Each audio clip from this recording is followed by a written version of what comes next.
Sports news all টাইমের পক্ষ থেকে সবাইকে স্বাগতম। চলতি মার্চ মাস থেকেই 2টি প্রীতি ম্যাচ খেলতে নামছে 5বারের বিশ্ব চ্যাম্পিয়ন ব্রাজিল। তবে সময় যত ঘনিয়ে আসছে একের পর এক চোটে ছিটকে যাচ্ছে তারকা ফুটবলাররা। এর আগে থেকেই ইনজুরিতে ছিলেন অ্যালিসন বেকার। স্কোয়াড ঘোষণার পর আরেক গোলরক্ষক অ্যাডারসন চোটে পড়েন। একইভাবে স্কোয়াড থেকে ছিটকে গেলেন মিডফিল্ডার মার্কিনিয়স ও ফরোয়ার্ড গ্যাব্রিয়েল মার্টিনেল্লি।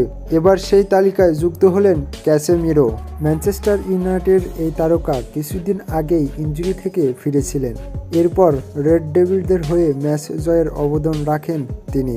তবে নতুন করে চোটের কারণে তার ছিটকে যাওয়া খুব নিশ্চিত করেছেন Selecao coach Dorival junior. Brazil আনুষ্ঠানিক এক বিবৃতিতে এই তথ্যটি জানিয়েছেন। এ নিয়ে মূল স্কোয়াডে 4 জন ফুটবলার ছিটকে গেছেন।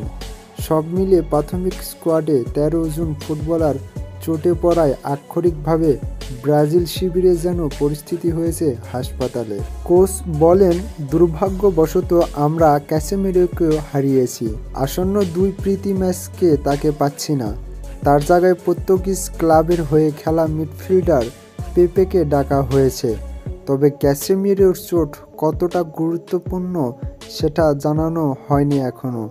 এমনকি কবে নাগাদ তিনি মাঠে ফিরবেন সেটাও উল্লেখ হয়নি। একের পর এক চোটের কারণে ফুটবলারদের ছিটকে যাওয়ার বিষয়ে দরিভাল বলেন, আমাদের একমাত্র টিম চিকিৎসক রদ্রিগো লামাসের একটি প্রতিবেদন পেয়েছি। সেখানে বলা হয়েছে জাতীয় দলের প্রাথমিক স্কোয়াডে থাকা 50 জনের মধ্যে 13 জনই ক্লাবের হয়ে খেলতে গিয়ে ইনজুরিতে পড়েছেন।